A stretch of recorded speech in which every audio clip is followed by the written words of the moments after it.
تو سید المرسلین خاتم النبیین صلی اللہ علیہ وسلم نے زندگی کے تمام احوال و اشغال میں اذکار و ادعیہ کی تعلیم دی ہے۔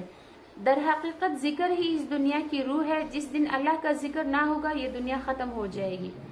صحیح مسلم میں ہے کہ نبی کریم صلی اللہ علیہ وسلم نے ارشاد فرمایا کہ قیامت اس وقت تک قائم نہ ہوگی جب تک ایسا وقت نہ آ جائے کہ زمین میں اللہ اللہ نہ کہا جائے۔ سید المرسلین صلی اللہ علیہ وسلم ہر وقت اللہ کا ذکر فرماتے تھے۔ پھر یہ جو اللہ رب العزت ارشاد فرماتے ہیں کہ فمن تعجل فی یومین فلا اثم علیہ، تو ان 2 دنوں سے مراد 11-12 تاریخ کی رمی کرنے کے بعد اگر کوئی شخص چاہے کہ مینا سے چلا جائے اور 13ویں تاریخ کی رمی نہ کرے تو اس کی بھی اجازت ہے۔ اور اگر اسی کے بارے میں یہاں فرمایا کہ فمن تعجل، جو جلدی کرے یعنی پہلے چلا جائے، 13ویں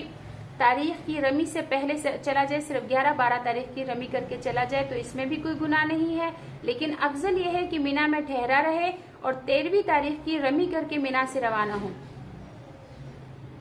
نبی کریم صلی اللہ علیہ وسلم نے حجۃ الوداع کے موقع پر 13ویں تاریخ کی رمی بھی کی تھی، جیسے کہ 11-12 تاریخ کو زوال کے بعد رمی کی۔ 13ویں تاریخ کی رمی کا وقت صرف غروب آفتاب تک ہے۔ فقہا نے لکھا ہے کہ 12ویں تاریخ کو اگر مینا میں ہوتے ہوئے سورج غروب ہو جائے تو 13ویں کی رمی چھوڑ کر جانا مکروہ ہے، اور اگر مینا میں ہوتے ہوئے 13ویں کی صبح ہو جائے تو 13ویں کی رمی کرنا بھی واجب ہو جاتا ہے۔ اگر کوئی شخص 11-12 کی رمی کر کے چلے جانے کی اجازت ہوتے ہوئے مینا میں ٹھہرا رہے اور 13ویں ذوالحجہ کی رمی کر کے جائے، اس کے بارے میں فرمایا کہ ومن تاخر فلا اثم علیہ، کہ جو شخص تاخیر کرے تو اس پر بھی کوئی گناہ نہیں ہے۔ مقصد یہ ہے کہ 10ویں ذوالحجہ کے بعد 2 دن کی رمی کر کے چلا جائے تو اس کا بھی اختیار ہے، اور تیسرے دن یعنی 13ویں ذوالحجہ کی رمی کے لیے ٹھہر جائے اور مینا سے روانگی میں تاخیر کرے تو اس کا بھی اختیار ہے۔ پھر آگے اللہ رب العزت ارشاد فرماتے ہیں وَمِنَ النَّاسِ، لوگوں میں سے من کچھ ایسے ہیں يُعْجِبُكَ قَوْلُهُ، کہ آپ کو تعجب میں ڈالتی ہیں اس کی باتیں، فی الحیات الدنیا، دنیا کی زندگی میں، وَيُشْهِدُ اللَّهَ عَلَى مَا فِي قَلْبِهِ، اور اللہ کو وہ گواہ بناتا ہے اس بات پر جو اس کے دل میں ہے، وَهُوَ أَلَدُّ الْخِصَامِ، حالانکہ وہ سخت ترین جھگڑالو ہے،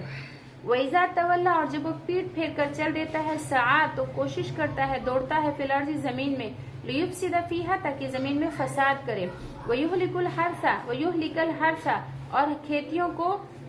وَالنَّسْلَ، اور نسل کو برباد کرے، ہلاک کرے، وَاللَّهُ، اللہ تعالیٰ، لَا يُحِبُّ الْفَسَاد، پسند نہیں کرتا فساد کرنے والوں کو، وَإِذَا قِيلَ لَهُ، اور جب اس سے کہا جائے اتَّقِ اللَّهَ، کہ ڈرو اللہ تعالیٰ سے، أَخَذَتْهُ الْعِزَّةُ بِالْإِثْمِ، تو وہ اپنے نفس کو، اس کا غرور نفس جو ہے وہ اس کو گناہ پر آمادہ کرتا ہے، وہ پکڑتا ہے اپنی عزت کو گناہ کے لیے، فَحَسْبُهُ جَهَنَّمْ، بس اس کے لیے جہنم ہی کافی ہے، وَلَبِئْسَ الْمِہَادُ، اور وہ بہت برا ٹھکانہ ہے، یہ بہت برا بچھونا ہے۔ وہ عالم التنزیل میں لکھا ہے کہ آیت اخنس بن شریق کے بارے میں نازل ہوئی، یہ شخص میٹھی باتیں کرنے والا تھا، دیکھنے میں بھی اچھا لگتا تھا، نبی کریم صلی اللہ علیہ وسلم کی خدمت میں آتا تھا اور پاس بیٹھ کر اپنا مسلمان ہونا ظاہر کرتا تھا اور کہتا تھا کہ میں آپ سے محبت کرتا ہوں، اور اس پر قسمیں کھاتا تھا اور اندر سے منافق تھا۔ نبی کریم صلی اللہ علیہ وسلم اس کی ظاہری باتوں کی وجہ سے اسے قریب بٹھاتے تھے اور اس پر یہ آیت نازل ہوئی۔ لباب النقول میں ابن جریر مفسر صدی سے نقل کیا ہے کہ یہ آیت اخنس بن شریح کے بارے میں نازل ہوئی، وہ آپ صلی اللہ علیہ وسلم کی خدمت میں آیا اور اپنا مسلمان ہونا ظاہر کیا، آپ کو اس کی باتیں پسند آئی، پھر وہ آپ کے پاس سے چلا گیا اور مسلمانوں کے کھیتوں پر گزرا جہاں گدھے بھی چل رہے تھے، اس نے کھیتوں کو آگ لگا دی اور گدھوں کے پاؤں کاٹ کر چلا گیا، اس پر یہ آیت نازل ہوئی۔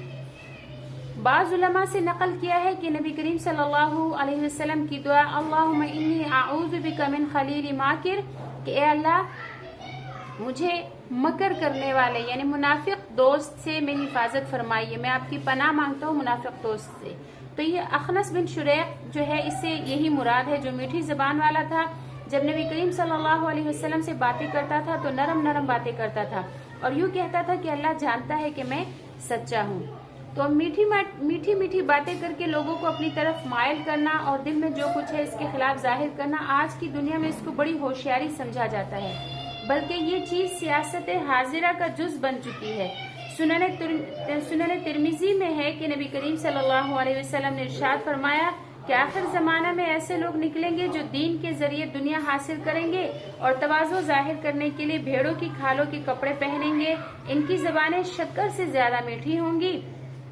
اور ان کے دل بھیڑیوں کی طرح ہوں گے. اللہ تعالیٰ فرماتے ہیں کہ کیا یہ لوگ میرے حلم سے دھوکہ کھاتے ہیں یا مجھ پر جرأت کرتے ہیں؟ میں اپنی قسم کھاتا ہوں کہ میں ان لوگوں پر انہی میں سے ایسا فتنہ بھیجوں گا جو ان میں ہوش مند عقل والا جو ہوگا اسے بھی حیران کر دے گا. پھر آگے اللہ رب العزت ارشاد فرماتے ہیں کہ وَإِذَا قِيلَ لَهُ اتَّقِ اللَّهَ أَخَذَتْهُ الْعِزَّةُ بِالْإِثْمِ، کہ جب اس سے کہا جاتا ہے کہ اپنے طور طریق اور طرز عمل میں اللہ تعالیٰ سے ڈرو تو اس کی حمیت، اس کی غیرت اس سے پکڑ لیتی ہے اور گناہ پر آمادہ رکھتی ہے. تو جن لوگوں میں خالص دنیاوی جاہ اور مال کی طلب ہوتی ہے ان کے دلوں میں جھکاؤ نہیں ہوتا. وہ غرور نفس کی وجہ سے یہی سمجھتے ہیں کہ اگر ہم نے کسی حق کہنے والے کی بات قبول کر لی تو ہماری ہیٹی ہو جائے گی اور ناک کٹ جائے گی. کفر و شرک پر اور گناہوں پر اصرار کرتے رہتے ہیں اور حق قبول کرنے سے گریز کرتے ہیں. ان کا نفس انہیں حق قبول کرنے نہیں دیتا. تو ایسے ہی لوگوں کے بارے میں یہ فرمایا ہے. نبی کریم صلی اللہ علیہ وسلم نے تکبر کی حقیقت بیان کرتے ہوئے فرمایا الکبر بطر الحق وغمط الناس، یعنی حق کو ٹھکرانے اور لوگوں کو حقیر جانے کا نام تکبر ہے. بہت سے اسلام کے دعوے دار بھی حق کو ٹھکرا دیتے ہیں. جب کوئی شخص دین کی بات کرتا ہے اور گناہ چھوڑنے کو کہتا ہے یا کسی بات کی خیرخواہانہ نصیحت کرتا ہے تو کہہ دیتے ہیں کہ تو کون ہے ہمیں نصیحت کرنے والا. تو یہاں پر انہی لوگوں کے بارے میں یہ فرمایا ہے کہ ایسے شخص کو دوزخ کافی ہے اور دوزخ بڑا برا بچھونا ہے. آگے اللہ رب العزت ارشاد فرماتے ہیں وَمِنَ النَّاسِ، اور لوگوں میں سے من کچھ ایسے ہیں یشری جو خرید لیتے ہیں نفسہ، اپنے نفس کے بدلے میں بیچ دیتے ہیں اپنے نفس کو ابتغاء مرضات اللہ، اللہ تعالیٰ کی رضا کے بدلے میں، یعنی اللہ تعالیٰ کی رضا کی تلاش میں اپنے نفس کو بیچ دیتے ہیں. واللہ، یہ اس آیت کا ترجمہ اس طرح بھی کر سکتے ہیں کہ لوگوں میں سے کچھ ایسے بھی ہیں جو اللہ کی رضا کو خرید لیتے ہیں اپنے نفس کے بدلے میں. واللہ، اللہ تعالیٰ رؤوف مہربان ہے بالعباد، اپنے بندوں پر. حضرت سعید بن مسیب سے نقل کیا ہے کہ جب حضرت صہیب رومی رضی اللہ تعالیٰ عنہ مدینہ منورہ ہجرت کرنے کی نیت سے مکہ معظمہ سے نکلے تو قریش کے چند افراد ان کے پیچھے لگ گئے تاکہ ان کو واپس کر دے. حضرت صہیب رومی رضی اللہ تعالیٰ عنہ اپنی سواری سے اترے اور اپنے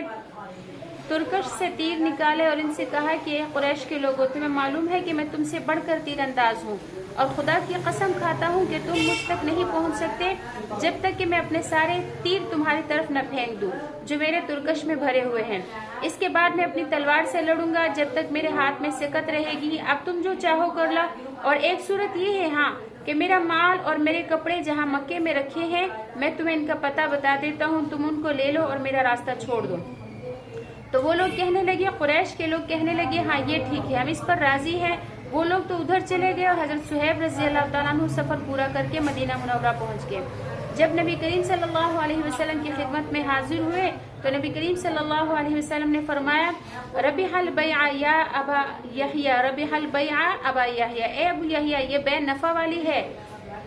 جس کا مطلب یہ ہے کہ تھوڑی سی دنیا خرچ کر کے جو آپ اپنی جان اور دین کو بچا لیا آپ نے، یہ سودا جو ہے یہ نفع کا سودا ہے. اور ان کے پہنچنے سے پہلے ہی حضرت جبرائیل علیہ السلام نے نبی کریم صلی اللہ علیہ وسلم کو اس واقعے کی خبر دے دی تھی. آگے اللہ رب العزت ارشاد فرماتے ہیں یا ایھا الذین آمنوا، اے ایمان والو، ادخلوا داخل ہو جاؤ فی السلم اسلام میں کافہ پورے کے پورے، ولا تتبعوا خطوات الشیطان، اور شیطان کے قدموں کے پیچھے نہ چلو، شیطان کے قدموں کی تابعداری نہ کرو. انہ لکم عدو مبین، بے شک شیطان جو ہے وہ تمہارا واضح دشمن ہے. فَإِن زَلَلْتُمْ، پس اگر تم لغزش کھا جاؤ، تم بہک جاؤ، من بعد اس کے ما جاءتکم البینات، کہ آئی تمہارے پاس واضح نشانیاں. فَاعْلَمُوا، تو جان لو، ان اللہ، بے شک اللہ تعالیٰ عزیز حکیم، زبردست حکمت والا ہے.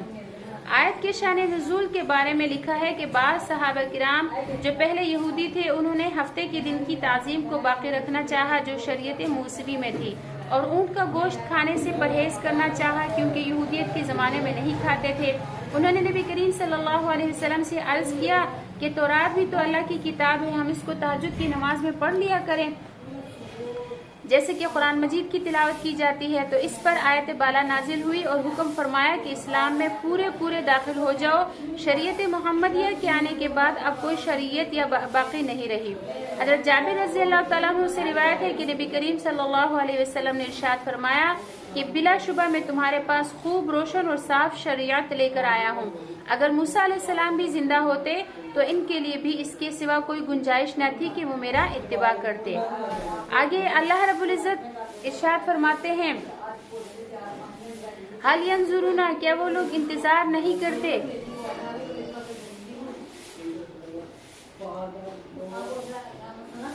الا مگر اس بات کا آیاتہم اللہ کہ آئے ان کے پاس اللہ تعالیٰ فی ظلل من الغمام بادلوں کے سایوں میں، والملائکۃ اور فرشتے ان کے پاس آ جائے، وقضی الامر اور فیصلہ ہو جائے، ویللہ اور اللہ کی طرف ترجع الامور تمہارے سب کاموں کا لوٹنا ہے. یہاں پر اللہ رب العزت ارشاد فرماتے ہیں کہ جو لوگ واضح دلائل کے بعد بھی دین اسلام میں داخل نہیں ہوتے انہیں کیا انتظار ہے. ان کے طور طریق سے معلوم ہوتا ہے کہ وہ بس اسی کا انتظار کر رہے ہیں کہ اللہ اور اس کے فرشتے بادلوں کے سائبانوں میں آ جائے اور ان کو ان کے کفر کی سزا مل جائے اور سارا فیصلہ ہو جائے. پھر آگے اسلام قبول کرنے کا موقع ہی نہیں ہے کیونکہ عذاب سامنے آنے کے بعد اسلام قبول نہیں ہوتا. پھر فرمایا کہ تمام امور اللہ تعالیٰ ہی کی طرف لوٹائے جائیں گے، وہ قاضی روز جزا ہے اور اس دن مجازی صاحب اختیار بھی کوئی نہ ہوگا. وہ حق کے ساتھ فیصلے فرمائے گا. اہل کفر کے بارے میں دائمی عذاب کا فیصلہ ہوگا، لہٰذا اپنا انجام سوچ لے. وآخر دعوانا ان الحمدللہ رب العالمین. دعا کیجئے کہ اللہ تعالیٰ ہماری اس کاوش کو قبول اور منظور فرمائے. سبق کی آپ کو سمجھ لگ رہی ہے تو اس کو لائک کیجئے، شیئر کیجئے اپنے احباب کے ساتھ اور چینل کو سبسکرائب کر دیجئے گا. السلام علیکم ورحمۃ اللہ وبرکاتہ.